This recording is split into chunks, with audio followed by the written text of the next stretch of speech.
दोस्तों, मेरा नाम आकाश कपूर है। मेरा ताल्लुक एक बहुत ही गरीब घराने से है। पिताजी को मैंने बचपन में ही खो दिया था और मेरी माताजी ने ही मुझे पाला पोसा था। मेरी कुल कायनात मेरी माताजी ही थी। हम एक आम सी जिंदगी बसर कर रहे थे। मैं शाम में 2-4 घरों को ट्यूशन देता था, जबकि माताजी एक छोटे से किराने की दुकान चलाती थी। और तो और मैं अपनी पढ़ाई भी साथ जारी रखे था। मेरी फेसबुक प्रोफाइल मेरी जिंदगी की खुली किताब थी, जहां मेरी नॉर्मल सी शक्ल और मेरी गरीबी साफ झलकती थी। मेरे पास ना तो कोई चमकती हुई गाड़ी थी और ना ही कोई बंगला। बस एक पुरानी सी साइकिल थी जिस पर हर रोज मैं सफर करता था। और अक्सर मेरी प्रोफाइल पिक्चर या मेरी आम तस्वीरों में मेरे घर के हालात साफ नजर आते थे। आपको बताऊं तो मुझे दिखावे का शौक शुरू से ही नहीं था। उस रात जब मैंने इनबॉक्स चेक किया तो एक रिक्वेस्ट आई हुई थी, साथ में फ्रेंड रिक्वेस्ट भी थी। जब मैंने मैसेज देखा तो मुझे अपनी आंखों पर विश्वास नहीं हुआ। उसमें लिखा था कि नमस्ते आकाश, क्या तुम मुझे पहचानते हो? मैंने हैरानी से उसकी डीपी देखी, जहां एक धुंधली सी मगर आकर्षक तस्वीर लग रही थी। लड़की खूबसूरत थी, लेकिन चेहरे पर मास्क लगा हुआ था। मैंने फौरन जवाब दिया, जी नहीं, मैं आपको नहीं पहचानता। आप शायद किसी गलत इंसान को मैसेज कर रही हो। मैं तो एक बहुत ही आम सा गरीब सा लड़का हूं। उसने फौरन जवाब दिया, आकाश, मैं तुम्हें अच्छी तरह जानती हूं। तुम इस वक्त अपने दूसरे कमरे में उस लकड़ी की कुर्सी पर बैठे हो जहां अक्सर तुम अपनी पढ़ाई भी करते हो, और तुम्हारी माँ दूसरे कमरे में है। तुम बस 2 ही लोग घर पर हो। दोस्तों, वो ये सब बातें ऐसे बता रही थी जैसे वो मेरे बराबर में बैठी हो। सच कहूं तो मेरे हाथ पैर ठंडे होने लगे। मैंने पूछा उससे कि तुम्हें ये सब कैसे पता? क्या तुम मेरे मोहल्ले में रहती हो? वो चुपचाप हंसी और कहने लगी कि मोहल्ला तो छोड़ो, मैं तुम्हारे मन के भेद तक जानती हूं। तुम्हारे पिताजी के जाने के बाद तुमने कितने दुख सहे हैं, ये मुझसे बेहतर कोई नहीं जानता। साथियों, में उसकी बातों के जादू में जगड़ा सजा रहा था। मेरा दिमाग कह रहा था कि शायद कोई मेरे साथ धोखा कर रहा है। मैंने उससे कहा, अगर तुम मुझे इतना ही जानती हो तो सामने क्यों नहीं आती? मैं तो एक ऐसा इंसान हूं जिसके पास तुम्हें देने के लिए कुछ भी नहीं। उसने मुझसे कहा, मुझे तुम्हारी दौलत नहीं, तुम्हारा वक्त चाहिए आकाश। क्या तुम मुझ पर विश्वास करोगे? मैंने कहा, विश्वास तो तब करूंगा जब मैं तुम्हें जानूं। तुम अपना नाम तक भी तो नहीं बता रही हो। उसने जवाब दिया, नाम में क्या रखा है, बस इतना जान लो कि मैं तुम्हारी वो सच्चाई हूं जो तुमसे बरसों पहले बिछड़ गई थी। साथियों, हमारी बातों का सिलसिला यूं ही चलता रहा। वो मुझसे मेरी माँ की सेहत के बारे में पूछती और मेरे काम के बारे में मशवरे देती। सच कहूं तो मुझे ऐसा लगने लगा था कि जैसे कोई इंसान, कुदरत का भेजा हुआ करिश्मा, जो मेरी तकलीफें बांटने मेरे साथ आई है। एक दिन मैंने बहुत हिम्मत करके उससे पूछा कि तुम मुझ जैसे लड़के से क्यों बात करती हो? इस दुनिया में तो बड़े बड़े सेठ और सुंदर लोग पड़े हैं। उसने धीरे से कहा, आकाश, सुंदरता चेहरे में नहीं, आत्मा में होती है, और तुम्हारी आत्मा शुद्ध है। मैं बस तुम्हें करीब से देखना चाहती हूं। मैंने कहा, मैं तो खुद तुम्हें देखने के लिए तड़प रहा हूं। आखिर कब तक हम ऐसे ही मैसेज के पीछे छुपे रहेंगे? उसने कहा, बहुत जल्द एक वक्त आएगा जब तुम मुझे देखोगे। याद रखना, आंखें खुली की खुली रह जाएंगी। दोस्तों, मुझसे ऐसे बातें करती थी जैसे मुझे जन्म जन्म से जानती हो। मैं अक्सर उसकी आवाज सुनने के लिए बेचैन रहने लगा। हालांकि उसने मुझे कभी फोन नहीं किया, बस उसके लिखे हुए शब्द ही लगातार मेरे कानों में गूंजते रहते थे। मेरी माँ मुझसे अक्सर पूछती कि आकाश बेटा, अब तुम मुस्कुराते बहुत हो, कोई खुशी की बात है? मैं माँ की बातें सुनकर नजरें नीचे झुका लेता था।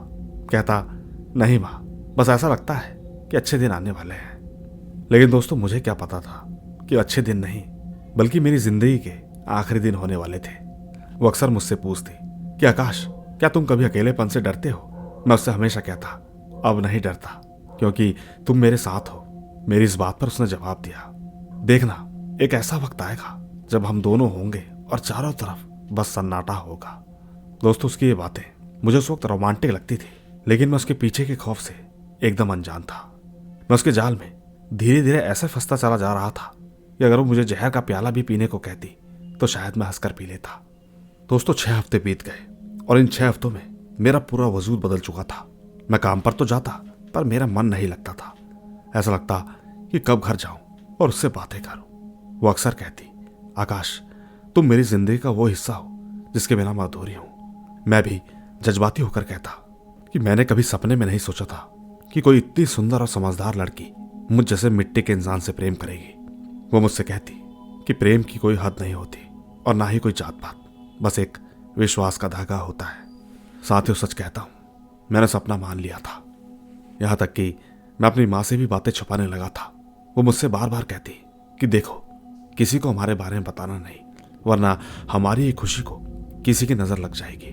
और ठीक, मैंने उससे वादा भी किया था कि मैं किसी को नहीं बताऊंगा।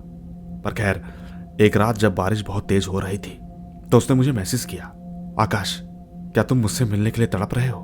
मैंने कहा, हाँ, मेरी धड़कनें अब मेरे बस में नहीं है, तुम बस जगह बताओ, मैं अभी चला आऊंगा। उसने मुझसे कहा, जगह थोड़ी दूर है लेकिन वीरान है, क्या तुम डरोगे तो नहीं? मैंने एकदम कहा, नहीं, जिसके साथ तुम जैसी लड़की हो वो भला क्यों डरेगा। उसने मुझे तुरंत एक लोकेशन भेजी जो शहर से दूर एक पुरानी खंडरनुमा इमारत की थी। मैंने तुरंत अपनी साइकिल उठाई और 8 बजे ही उस काली रात में निकल पड़ा। मेरा दिल जोर जोर से धड़क रहा था, ये सब खौफ से नहीं बल्कि उससे मिलने की खुशी में, क्योंकि मेरे लिए मेरी जिंदगी का सबसे बड़ा सरप्राइज होने वाला था। रास्ते में कई बार मेरा दिल धड़कता जैसे कोई मुझे रोक रहा हो, पर उसके विश्वास ने मेरे कदम रुकने नहीं दिए। मैं बस उस रास्ते पर चलता ही चला गया जहां पर वापसी की कोई राह नहीं थी।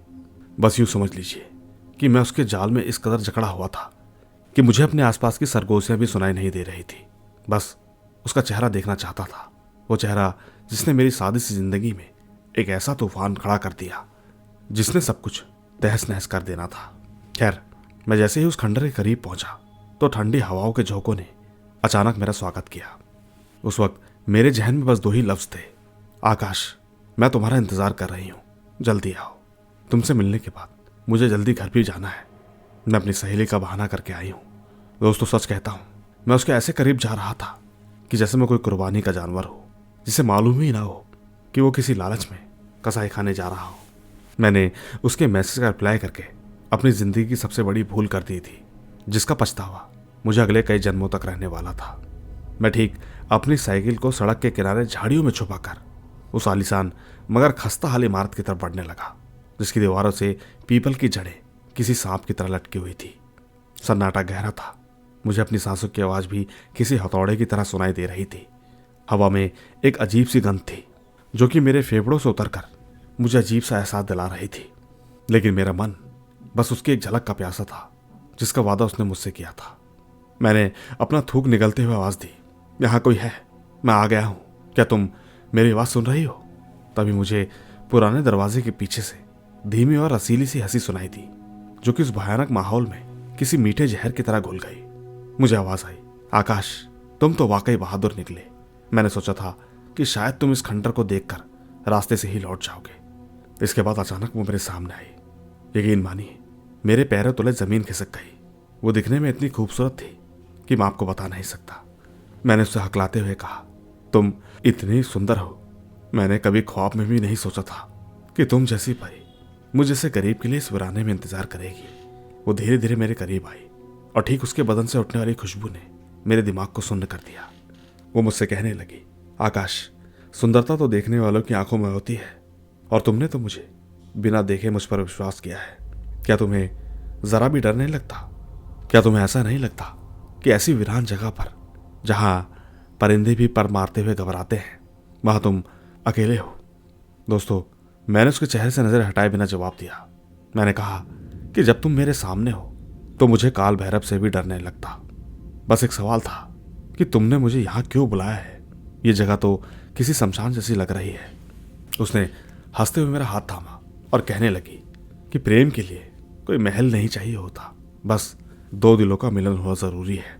तुम दूर से आए हो, थक गए होंगे, देखो तुम्हारा गला भी खुशक हो रहा है, लो थोड़ा जल पी लो। उसी वक्त मैंने देखा उसके हाथ में एक पानी की बोतल भी थी। मैंने उससे कहा, हाँ, प्यास तो बहुत लगी है, पर तुमने यहाँ इस खंडर में ये सब इंतजाम कैसे किया?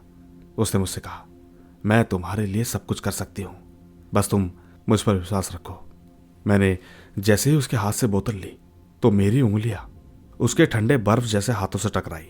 सच कहूं तो मुझे एक लम्हे के लिए झुरझुरी सी आ गई। मैं सोच में पड़ गया कि इसका जिस्म इतना ठंडा क्यों है। मैंने उससे पूछा, तुम्हारी तबीयत तो ठीक है? तुम्हारा हाथ इतना ठंडा क्यों है? वो हंसी और उसने मुझे जवाब दिया, ये तो बस हमारे मोहब्बत की ठंडक है, तुम पानी पियो, तुम्हें बहुत सुकून मिलेगा। मैंने बोतल खोली और 2-3 घूंट ही भरे। पानी का स्वाद थोड़ा अजीब सा था, जैसे उसमें पुरानी मिट्टी मिली हो। मैंने रुककर पूछा, इस पानी का स्वाद कुछ अलग सा है, क्या ये कुएं का है? उसने मेरी आंखों में आंखें डालकर कहा, ये वो अमृत है जो तुम्हारी जिंदगी की सारी थकान मिटा देगा। बस थोड़ा सा और पी लो। दोस्तों, मैंने उसकी बात मानकर बाकी पानी भी पी लिया, लेकिन मैंने जैसे ही बोतल उसके हाथ में थमाने की कोशिश की, मुझे महसूस हुआ कि मेरे आसपास की दीवारें घूमने लगी हैं और ठीक सामने खड़ी वो लड़की मुझे एक नहीं बल्कि 3-3 नजर आ रही थी। सच कहूं तो मेरे सर में एक जोरदार का धमाका सा हुआ और अचानक मेरी आंखों के सामने अंधेरा छाने लगा। मैंने लड़खड़ाते हुए उसका कंधा पकड़ने की कोशिश की और कहा कि ये मुझे क्या हो रहा है, मेरा सर घूम रहा है, आखिर तुमने इसमें मिलाया क्या है? इतना कहकर मैं उसे देखने की कोशिश कर रहा था, लेकिन वो मुझसे कहने लगी, घबराओ मत आकाश, ये तो बस शुरुआत है, तुम्हारा सफर अब शुरू हुआ है। साथियों, मैंने गिरते हुए ऐसा कुछ सुना जैसे वह किसी भाषा में कुछ गुनगुना रही थी, जो कि मैंने पहले कभी नहीं सुनी थी। बस मेरे कानों में साए साए की आवाज आने लगी और मुझे ऐसा लगा कि मेरे पैरों के नीचे जमीन हट गई हो और मैं ठीक किसी गहरी खाई में गिर रहा हूं। मैंने आखिरी बार उसे पुकारने की कोशिश की, मुझे बचाओ, पर मेरी जुबान ने मेरा साथ छोड़ दिया था। मुझे सच में उसकी सुंदरता अब किसी डरावने सपने की तरह लग रही थी, जिसके पीछे मेरी मौत छुपी थी। मैं एक ऐसे अंधेरे में उतर गया जहां ना कोई आवाज थी और ना कोई रोशनी, बस एक खौफ था जो कि मेरे वजूद को निगल रहा था। उस वक्त मुझे अपनी माँ का चेहरा याद आया, जो कि घर पर मेरा इंतजार कर रही थी। अब तक बहुत देर हो चुकी थी। शायद मैं उसके शिकंजे में बुरी तरह जकड़ा जा चुका था, जहां से निकलने का कोई रास्ता नजर नहीं आ रहा था। आखिरकार कैसी लड़की थी ये, जिसके लिए मैंने अपना सब कुछ दांव पर लगाया। नहीं मालूम था कि वो मेरे ही खून की प्यास से निकलेगी। दोस्तों, मैंने कभी नहीं सोचा था, पर खैर, मेरी आंखें जैसे ही खुली तो मैंने अपनी आंखों को मसल कर इधर उधर देखने की कोशिश करी। चारों तरफ अजीब सा धुंध था, जिसके पार देख पाना बहुत मुश्किल था। मेरे पूरे शरीर में एक अजीब सा दर्द हो रहा था। मैं अब भी उस जहरीले पानी के असर में बोझिल था। मैंने लड़खड़ाती हुई आवाज में पुकारा, कोई है क्या? तुम यहाँ हो? मैं ये कहाँ आ गया हूँ? तभी उस धुंध को चीरती हुई एक अजीब सी आवाज आई, जो किसी भूखे दरिंदे की तरह गूंज रही थी। धीरे धीरे एक औरत मेरे सामने आई, लेकिन अब उसका वो रूप नहीं था जिस पर मैंने विश्वास किया था। उसकी खाल किसी जली हुई लकड़ी की तरह थी, काली और झुर्रियों से भरी हुई। उसके लंबे रेशमी बाल और गले पर एक अजीब सी माला लटक रही थी। मैं ठीक खौफ से पीछे की तरफ घसीटने लगा और चिल्लाया कि तुम कौन हो और तुमने ये रूप क्या बना रखा है? मुझे बताओ, वो लड़की कहाँ है जिसने मुझे मिलने बुलाया था? वो जोरों से हंसी और बोली, मूर्ख आकाश, वो तो सिर्फ एक जाल था जिसमें तुम जैसे प्यासे भंवरे खुद उड़कर आते हैं। मैंने तो तुम्हें शक्तियों के लिए चुना है। तुम्हें क्या लगता है कि कोई भी सुंदर स्त्री तुम जैसे कंगाल से प्रेम करेगी? मैंने कांपते हुए कहा, तुम मुझसे क्या चाहती हो? मैंने तुम्हारा क्या बिगाड़ा? मेरे पास तो तुम्हें देने के लिए 1 रुपया तक भी नहीं है। दोस्तों, मैंने इतना ही कहा था कि अचानक वो मेरे करीब आकर बोली कि मुझे तेरा धन नहीं चाहिए, मुझे तेरा खून चाहिए। तू एक आम लड़का नहीं है आकाश। तेरी बलि चढ़ाने के बाद मैं हमेशा के लिए अमर हो जाऊंगी और तो और ब्रह्मांड की तमाम शक्तियां मेरे कदमों में होंगी। आज के बाद सूरज की रोशनी तेरे नसीब में नहीं होगी, क्योंकि आज रात इस तांत्रिक भट्टी में तेरी आखिरी सांसें होंगी। मैंने चीख कर कहा, नहीं, ऐसा नहीं हो सकता। मैंने तुम पर भरोसा किया था। मेरी बूढ़ी माँ घर पर मेरा रास्ता देख रही होगी। तुम इतनी निर्दयी कैसे हो सकती हो? लेकिन उसने वैसे अंदाज में मेरे चेहरे को अपनी उंगलियों से नोचना शुरू कर दिया और गुस्से से चिल्लाई, कहने लगी, विश्वास तो कमजोरों का हथियार है और माँ का नाम लेना बंद कर। अब तेरी मौत ही तेरा जीवन है। वो ठीक मेरे चेहरे की खाल को अपने नाखूनों से उधेड़ रही थी और मैं तकलीफ से तड़प रहा था। इसी छीना झपटी और हाथापाई के दौरान जब उसने मुझे जादुई शिकंजे में जकड़ने के लिए अपना हाथ आगे की ओर बढ़ाया, तो उसकी कलाई में बंधा हुआ एक सोने का ब्रेसलेट, जिस पर अजीबोगरीब निशान बने हुए थे, मेरे जोरदार झटके से टूटकर सीधा मेरी कमीज की जेब में जा गिरा। लेकिन उस वक्त उसका ध्यान अपनी वहशी बातों में था। वो मुझसे कहने लगी, देखो, इस टापू से आज तक जिंदा कोई वापस नहीं गया और तो और यहाँ की मिट्टी में सिर्फ हड्डियां दफन है। मैंने दर्द के मारे कराहते हुए कहा, अगर तुमने मुझे मार दिया तो भगवान तुम्हें कभी माफ नहीं करेंगे। वो एक बार फिर से हंसी और कहने लगी, जहां मैं रहती हूँ वहां भगवान का रास्ता नहीं जाता, सिर्फ मेरा हुक्म चलता है। और तो और मेरी शक्तियों का राज है। दोस्तों, मैंने अपनी पूरी हिम्मत जुटाई और सोचा कि अगर आज मैंने कुछ ना किया तो वाकई मेरी माँ बेसहारा हो जाएगी। उस वक्त तो जादूगरनी एक लंबा खंजर निकाल चुकी थी। वो ठीक कुछ मंत्र पढ़ने लगी। उसकी आवाज में एक अजीब सी थरथराहट थी जो कि ठीक जमीन को हिला रही थी। वो मुझसे कहने लगी, तैयार हो जा आकाश, तेरा लहू अब इस जमीन की प्यास बुझाएगा।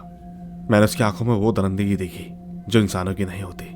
वो मुझे जादूगरनी कम कोई पिशाचिनी ज्यादा लग रही थी। मैंने दिल ही दिल में अपने पूर्वजों को याद किया और उस पल का इंतजार करने लगा जब मुझे भागने का एक छोटा सा मौका मिले। अब उसने ठीक जैसे ही खंजर हवा में लहराया, मैंने अपनी पूरी ताकत से उसे ऐसा धक्का दिया जिसकी उसे उम्मीद नहीं थी। वो ठीक बूढ़ी हड्डियों वाली औरत पीछे की तरफ गिरी और उसका सिर एक नुकीले पत्थर से जा टकराया, जहां से काले रंग का खून निकलने लगा। मैंने एक पल भी जाया किए बिना वहां से दौड़ लगा दी। हालांकि मेरा शरीर जवाब दे रहा था, मगर जीने की तड़प मुझे उस धुंध भरे जंगल और टापू के बीचों बीच लगातार भगा रही थी। मुझे पीछे से उसकी खौफनाक चीखें सुनाई थी। वो कह रही थी कि तू जहां भी जाएगा मैं तुझे ढूंढ निकालूंगी, तू बस मेरा है और मेरा लहू तेरा। दोस्तों, मैंने पीछे मुड़कर नहीं देखा, बस भागता रहा, यहां तक कि मुझे सामने वही पुरानी नाव नजर आई जो कि शायद मुझे यहां तक लाने के लिए इस्तेमाल हुई थी। धीरे धीरे मेरी सांस फूल रही थी और तो और जेब में मौजूद वो ब्रेसलेट मुझे बोझिल महसूस हो रहा था। लेकिन मैं बस किसी भी तरह उस टापू से निकलना चाहता था। मैं एकदम से नाव में सवार हुआ और पागलों की तरह टापू चलाने लगा, जबकि पीछे वो औरत किनारे पर खड़ी मुझे बद्दुआएं दे रही थी। धीरे धीरे उसका भयानक रूप धुंध में कहीं गायब हो गया, मगर उसकी आवाजें अब भी मेरे कानों में गूंज रही थी। वो कह रही थी, तू बचकर नहीं जा सकेगा आकाश, तू बचकर नहीं जा सकेगा। मैंने नाव को धक्का देकर पानी में उतारा और सीधा छलांग लगाकर अंदर जा गिरा। उस वक्त मेरे हाथ चप्पू चलाते हुए इतनी जोर से थरथरा रहे थे कि बार बार मेरे हाथ से फिसल रहे थे। उस वक्त मैंने पीछे मुड़कर देखने की हिम्मत नहीं की, बल्कि अपनी पूरी ताकत झोंक दी, यहां तक कि मेरे हाथों की खाल तक छिल गई और उसमें से खून बहने लगा। वो धुंध अब भी मेरे पीछे किसी काले साए की तरह लहराती हुई आ रही थी, लेकिन थोड़ी देर बाद मुझे सामने जमीन का किनारा नजर आया। मैंने नाव वहीं छोड़ी और जंगल की झाड़ियों को चीरता हुआ सड़क की तरफ भागा। धीरे धीरे मेरे कपड़े भी फट चुके थे, चेहरे पर उसके नाखूनों के गहरे जख्म थे। मैं किसी पागल इंसान की तरह हाफ रहा था।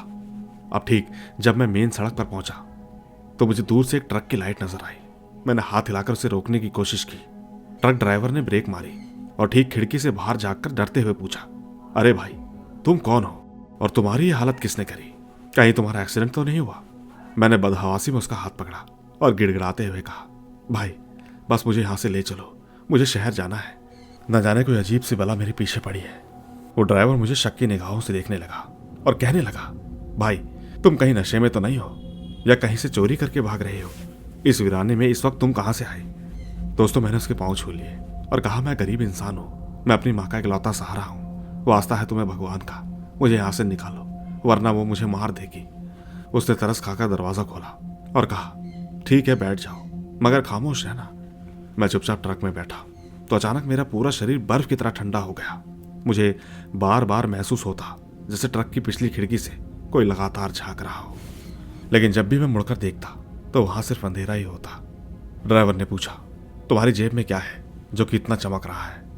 मैंने देखा कि वही सोने का ब्रेसलेट मेरी जेब से बाहर झांक रहा था। मैंने उसे अंदर छुपा और कहा, कुछ नहीं भाई, बस एक पीतल की चीज है। अब ठीक जब मैं अपने मोहल्ले की गली में पहुंचा तो रात का पिछला पहर था। मैंने ट्रक वाले का शुक्रिया अदा किया और अपने घर के पुराने दरवाजे पर दस्तक दी। माँ ने अंदर से आवाज दी, कौन है? आकाश, तुमने आने में इतनी देर क्यों की? मैंने रोते हुए जवाब दिया, माँ जल्दी दरवाजा खोलो, मैं बहुत बड़ी मुसीबत में हूँ। माँ ने जैसे ही दरवाजा खोला वो मेरी हालत देखकर चीख पड़ी, अरे मेरे बच्चे, ये तुम्हें किसने मारा? तुम्हारा चेहरा क्यों लौलुहान है? मैंने तुरंत माँ को गले लगा लिया और फूट फूट कर रोने लगा। मैंने कहा, माँ मैंने बहुत बड़ी भूल कर दी, मैं उस लड़की के जाल में फंस गया था। वो कोई इंसान नहीं है, वो शायद कोई डायन है। माँ ने मेरे सिर पर हाथ रखा और कहा, शांत हो जाओ, अब तू घर आ चुका है, यहाँ कुछ नहीं होगा, मैं तुझे कुछ नहीं होने दूंगी। इसके बाद मैंने माँ को ब्रेसलेट नहीं दिखाया और सीधा बिस्तर पर जाकर लेट गया। मेरा बदन बुखार से तप रहा था। मैं जब जब आंखें बंद करता तो मुझे वही काला टापू नजर आता, लेकिन जैसे ही मैं नींद के आगोश में जाने लगा तो अचानक मुझे ऐसा महसूस हुआ कि मेरे कमरे के कोने में कोई खड़ा है। मैंने डरते हुए पूछा, माँ क्या तुम हो? सामने से कोई जवाब नहीं आया, पर एक ठंडी हवा का झोंका मेरे चेहरे से टकराया। मुझे अजीब सी मछलियों की बू आई जो कि मुझे टापू पर भी आई थी। मेरे कानों में धीमी सी हंसी गूंजी जो उस लड़की की भी थी। मैं तड़प कर उठा और बैठ गया। लाइट जलाई तो कमरे में कोई नहीं था, लेकिन हाँ, मेरे फर्श पर गीले पैरों के निशान बने हुए थे, जैसे कोई अभी अभी पानी से निकलकर यहां पर आया हो। साथियों, मैं समझ गया कि मैं उस कैद से तो निकल आया हूं, पर वो बला मेरे साथ मेरे घर में दाखिल हो चुकी है। मैंने अपनी जेब में हाथ डाला तो ब्रेसलेट आग की तरह गर्म हो चुका था। मैंने उसे दूर फेंकने की कोशिश की, पर मेरा हाथ जैसे सुन्न हो गया था। मैंने सोचा कि शायद ये मेरा वहम है, पर जब मैंने आईने में अपना चेहरा देखा तो मेरे जख्मों में से काला खून निकल रहा था। मैं दिल ही दिल में सोच रहा था कि क्या मैं इन सब चीज़ों से निकल पाऊंगा, या ये ब्रेसलेट मेरी मौत का परवाना बनकर हमेशा मेरे जीवन में रहेगा। मेरी माँ बाहर किचन में बर्तनों की आवाज़ कर रही थी, पर मुझे ऐसा लगा जैसे वो आवाज़ें किचन से नहीं बल्कि ज़मीन के नीचे से आ रही हैं। मैंने माँ को आवाज़ दी, माँ तुम ठीक हो? माँ ने दूर से जवाब दिया, हाँ बेटा मैं ठीक हूँ। लेकिन एक बात थी, उनकी आवाज़ में वो ममता नहीं थी बल्कि एक अजीब सी थरथराहट थी जो मुझे अंदर तक खौफजदा कर गई कि वो जादूगरनी अब मेरे अपनों के रूप में मुझे डराने लगी है। और मेरी ये वापसी खुशी की नहीं बल्कि एक नई भयानक और तबाही की शुरुआत थी जिसका अंजाम अब मेरे बस में नहीं रहा। खैर, अगले चंद हफ्ते मेरी जिंदगी किसी ऐसे डरावने अध्याय की तरह थे जिसका कोई अंत नजर नहीं आ रहा था। मेरी हालात दिन ब दिन बिगड़ती जा रही थी और वह खौफ का जो टापू मेरे साथ आया था अब मेरे साए की तरह मुझसे लिपट गया था। मैं जब भी आईने के सामने खड़ा होता तो मुझे अपनी आंखों के पीछे किसी और की आंखों का अक्स दिखाई देता, पर जब मैं मुड़कर देखता तो वहां सिर्फ खाली कमरा होता। दूसरी तरफ मेरी नौकरी जो कि पहले ही दांव पर लगी थी वो भी छिन गई। और जब ठीक मेरे मैनेजर ने मुझसे कहा कि आकाश, तुम काम पर ध्यान के बजाय दीवारों से बात करते हो, क्या तुम्हारा दिमागी संतुलन बिगड़ गया है? हम तुम्हें और यहाँ नहीं रख सकते। साथियों, मैंने उनके हाथ जोड़कर कहा, साहब विश्वास कीजिए मैं ठीक हूँ, बस मुझे कुछ अजीब अजीब आवाज़ें सुनाई देती हैं। इस पर वो हंसकर बोले, यहाँ काम करने वाले चाहिए, पागल नहीं। बस दोस्तों, मैं यूं ही सड़क पर आ गया। घर का किराया और माँ की दवाइयों के लिए मैंने एक पुरानी रेहड़ी किराए पर ली और ठीक सब्जी बेचना शुरू किया, पर वहाँ भी मेरा पीछा नहीं छोड़ा गया। एक दिन जब मैं ग्राहक को ताज़ी सब्जी तोड़कर दे रहा था तो ठीक मुझे अपने कान के बिल्कुल करीब वही जादू करने की आवाज़ सुनाई दी, आकाश वह ब्रेसलेट वापस कर दो वरना मैं तुम्हारी माँ को छीन लूंगी। दोस्तों, मैं इतना डर गया कि तराजू मेरे हाथ से छूट गया और सब्जी जमीन पर बिखर गई। ग्राहक ने मुझे झड़क कर कहा, अरे भैया पागल हो क्या? क्या बदतमीजी है ये? मैंने कांपते हुए जवाब दिया कि आपको कोई आवाज़ सुनाई नहीं दी। तो उसने मुझे अजीब नज़रों से देखा और बड़बड़ाते हुए चला गया। कहने लगा कि आजकल कैसे कैसे नमूने बाजार में आ जाते हैं। दूसरी बात, जब मैं घर आता तो माँ की हालत देखकर मेरा कलेजा मुंह को आता। वो बिस्तर से लग चुकी थी, उनका रंग पीला पड़ गया था और तो और वो अक्सर आधी बेहोशी में बड़बड़ाती रहती थी। कहती, आकाश बेटा, इस औरत को कहो कि मेरे पास से हट जाए, ये लगातार मुझे घूर रही है। मैं बेबस था। मैं माँ का हाथ थाम कर कहता, माँ यहाँ कोई नहीं है, मैं हूँ आपका बेटा, बस आप आराम करें। लेकिन माँ रोते हुए कहती, नहीं बेटा, वह कोने में कोई खड़ी है, उसके हाथ में अजीब सी हड्डियों की माला है और वो तुझे मांग रही है। दोस्तों, ये सुनकर मैं अंदर से टूट जाता, लेकिन हिम्मत जुटाकर कहता कि माँ वहाँ कोई नहीं है, बस ये सब आपका वहम है, आप दवाई पी लीजिए। लेकिन माँ बार बार दवाई पीने से इनकार कर देती, कहती कि इसका स्वाद खून जैसा है। और हाँ दोस्तों, रातों को जब मैं सोने की कोशिश करता तो ख्वाब में वही काला टापू और वही भयानक औरत नजर आती जो कि ठीक मेरे सीने पर चढ़कर बैठ जाती और कहती कि तूने मेरा सोना चुराया है और अब मैं तेरी जिंदगी का सुख चुरा लूंगी। मैं पसीने में सराबोर होकर उठ बैठता और देखता कि मेरी जेब में मौजूद वो ब्रेसलेट अभी भी चमक रहा है। मैंने इसे कई बार कचरे में फेंकने की कोशिश की, पर हर बार वह अगले दिन मेरी कमीज की जेब में या तकिए के नीचे मौजूद होता। ऐसा लगता मानो जैसे वो मुझसे जुड़ चुका हो। एक रात मुझे इतना गुस्सा आया कि मैंने डर के मारे उसे दीवार पर दे मारा और चिल्लाया भी। मैंने उससे कहा कि तुम मुझसे क्या चाहती हो, मुझे छोड़ क्यों नहीं देती। उसी वक्त अचानक से कमरे का बल्ब बुझ गया और अंधेरे में मुझे वही मनहूस हंसी सुनाई दी। वो मुझसे कह रही थी कि जितना दूर भागेगा उतना ही मैं तेरे करीब आऊंगी। आकाश, तेरा हर लम्हा मेरी कैद में है। दोस्तों, सच कहता हूँ, मेरे घर में एक अजीब सी मनुष्यत फैल गई। दीवारों से प्लास्टर झड़ने लगा और हर वक्त एक ऐसी बू सी आती जैसे कोई मरा हुआ जानवर घर के अंदर ही हो।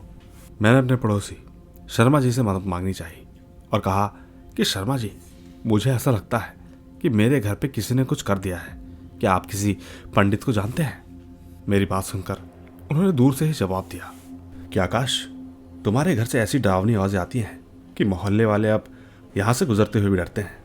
तुम खुद ही देखो भाई, क्या मसला है, हमें इन चक्करों में मत डालो। दोस्तों, मैं बिल्कुल तनहा रह गया। मेरे पास ना तो पैसे थे और ना ही सुकून, और तो और ना कोई उम्मीद। हर तरफ बस अंधेरा और मायूसी थी। मुझे महसूस होता था कि वो जादूगरनी धीरे धीरे मेरा मानसिक संतुलन छीन रही है ताकि मैं खुद उसके हवाले हो जाऊं। क्योंकि मैं जब भी रेहड़ी लेकर गलियों में घूमता तो हर बार मुझे ऐसा ही लगता कि हर मोड़ पर वो औरत खड़ी मेरा इंतजार कर रही है।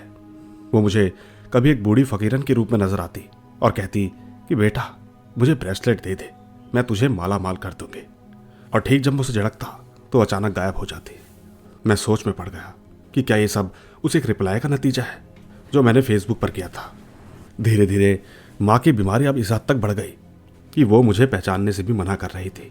वो बस छत को देखती और कहती रहती, आकाश आ रही है, वो देखो सीढ़ियों से उतर रही है। मैंने रोते हुए माँ से कहा, माँ, मैं मर जाऊंगा पर आपको कुछ नहीं होने दूंगा। इस वक्त मेरे पास कोई हल नहीं है। मैं बस उस जादुई शिकंजे में तड़प रहा हूं और वो ब्रेसलेट मेरी जेब में किसी बिच्छू की तरह डंक मार रहा है। मुझे तो ऐसा लगता है कि मेरी बर्बादी का आखिरी चरण शुरू होने वाला है, जिसमें सिर्फ मैं नहीं बल्कि मेरी माँ भी इस काली शक्ति की भेंट चढ़ जाएगी। दोस्तों, देखते ही देखते माँ बहुत ज़्यादा बीमार हो गई और मैं इस परेशानी से पीछा नहीं छुड़ा पा रहा था। उस रात माँ को बहुत तेज बुखार आ गया था और वो नींद में कुछ बड़बड़ा रही थी। मौसम के तेवर भी कुछ ज़्यादा खराब हो चुके थे। बादलों की गरज और मूसलाधार उस बारिश ने आसमान को एकदम जकड़ रखा था। मैं अपनी माँ की आखिरी सांसों की डोरी बचाने के लिए सड़क पर लगातार दौड़ रहा था। भागते भागते मेरे सांस उखड़ रहे थे और हाथ में थमी वो पर्ची जिस पर दवाई का नाम लिखा था वो धीरे धीरे मेरे हाथ से फिसलती जा रही थी। उसी बीच अचानक से मेरे सामने दो तेज लाइटों ने मेरी आंखों को चौंधा दिया। यूं समझिए, मैं बस गाड़ी के बोनट से टकराते टकराते बचा। बस मैं सड़क के किनारे कीचड़ में जा गिरा। गाड़ी का दरवाज़ा खुला और एक सफ़ेद लिबास में लिपटी हुई देवी, जिसके चेहरे पर बहुत सुकून और आंखों में ममता जैसी तड़प थी, वो जल्दी से बाहर निकली और मेरी तरफ बढ़ी। उसने बड़ी ही परेशानी से पूछा, अरे तुम ठीक तो हो? कहीं चोट तो नहीं लगी? इस तूफान में तुम सड़क के बीचों बीच इस तरह क्यों भाग रहे हो? मैंने गुस्से और डर के साथ उसका हाथ झटक दिया और चीख कर कहा, मुझसे दूर रहो, तुम सब एक जैसी हो। पहले भी एक सुंदर चेहरे ने मेरी जिंदगी राख कर दी। अब मैं किसी पर विश्वास नहीं करूंगा। तुम जादूगरनी हो या कोई भला, मुझे छोड़ दो। मुझे बस अपनी माँ के पास जाना है। उस देवी का नाम दिव्या था।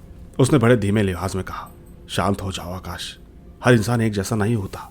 मैं देख रही हूँ कि तुम बहुत बड़ी मुसीबत में हो और तो तुम्हारा चेहरा बता रहा है कि तुम सिर्फ बीमारी से नहीं बल्कि किसी शक्ति से भी लड़ रहे हो। ये सुनते ही मैंने अचानक उसकी तरफ देखा। मैंने तुरंत पूछा, तुम्हें मेरा नाम कैसे पता? क्या तुम भी उसके साथ मिली हुई हो? दिव्या ने मुस्कुराकर जवाब दिया, तुम्हारी जेब से उठने वाली काली लहरें बता रही हैं। आओ गाड़ी में बैठो, बारिश बहुत तेज है, मैं तुम्हें तुम्हारी मंजिल तक छोड़ दूंगी। साथियों में हिचकिचाया पर उसकी आवाज़ में एक सच्चाई थी जिससे मैं इनकार न कर सका। अब ठीक मैं जैसे ही गाड़ी में बैठा तो उसने मुझसे पूछा, बताओ क्या बात है, इतने डरे हुए क्यों हो? मैंने तुरंत रोते हुए शुरू से आखिरी तक सब कुछ सुना दिया। इसके बाद दिव्या ने जैसे ही उस ब्रेसलेट को देखा तो उसके चेहरे के हाव भाव बदल गए। उसने गाड़ी एक तरफ रोकी और उस ब्रेसलेट को कपड़े से लपेटते हुए कहा, आकाश, तुम्हें अंदाजा भी है कि ये क्या है? ये काली विद्या का वो प्राचीन हिस्सा है जो सिर्फ और सिर्फ अमावस्या के दिन पैदा होने वाले इंसानों पर काम करता है। मैंने चौंक कर पूछा, अमावस्या की रात से मेरा क्या लेने देना? दिव्या ने मेरी आंखों में देखकर कहा, क्या तुम्हें तुम्हारी माँ ने कभी नहीं बताया कि तुम अमावस्या की उस काली रात को पैदा हुए थे जब आसमान पर चांद नहीं था? तुम्हारे अंदर वो खास रूहानी शक्तियां मौजूद हैं जिन्हें वो जादूगरनी अपनी पूजा के लिए इस्तेमाल करना चाहती है, ठीक इस ब्रेसलेट के जरिए। यूं समझो कि वो तुम्हारी रूह को कैद कर चुकी थी, इसीलिए वो तुम्हारा पीछा नहीं छोड़ रही। मैंने हाथ जोड़कर उनसे कहा, मैं एक गरीब इंसान हूँ, मुझे इन शक्तियों का क्या करना? मुझे बस मेरी माँ की जिंदगी वापस चाहिए, वो तड़प रही है। दिव्या ने मुझसे कहा, तुम धीरज रखो, भगवान ने मुझे तुम्हारी मदद के लिए ही भेजा है। मैंने इन चीज़ों का बाकायदा कोर्स भी किया है और तो और मैं इसका इलाज भी जानती हूँ। फिलहाल अभी हम तुम्हारे घर चलेंगे और इस जादुई साये को हमेशा के लिए खत्म करेंगे। हम लोग जैसे ही घर पर पहुंचे तो घर में वही सड़ी हुई बू फैली हुई थी। माँ बेहोश थी। दिव्या ने कुछ मंत्र पढ़े और उस ब्रेसलेट को आग के हवाले कर दिया। साथियों, जैसे ही वो सोना पिघला, कमरे में एक भयानक चीख गूंजी, जैसे वो जादूगरनी तड़प रही हो। थोड़ी ही देर बाद अचानक सब कुछ शांत हो गया। ऐसा लगा मानो कमरे की घुटन खत्म हो गई। और तो और माँ ने पहली बार सुकून से आंखें खोलकर पुकारा, आकाश बेटा, क्या तुम आ गए? दिव्या ने मुस्कुराकर मेरी तरफ देखा और कहा, अब वो वापस कभी नहीं आएगी, उसका असर खत्म हो गया है। दोस्तों, मैं एक बात कहना चाहता हूँ, दिव्या ने ना सिर्फ मेरी माँ का इलाज किया, बल्कि मेरी जिंदगी को नई दिशा दी। उसने मुझे सिखाया कि विश्वास अंधा नहीं होना चाहिए, मगर दुनिया अच्छे लोगों से खाली भी नहीं है। और तो और दोस्तों, मैंने ये भी सुना है कि जब भगवान सारे रास्ते बंद कर देता है तो वो कहीं ना कहीं से दूसरा रास्ता ज़रूर खोलता है। इसीलिए विश्वास करिए, ऊपर वाला हमेशा हमारे साथ होता है। बस यही थी मेरी ये कहानी।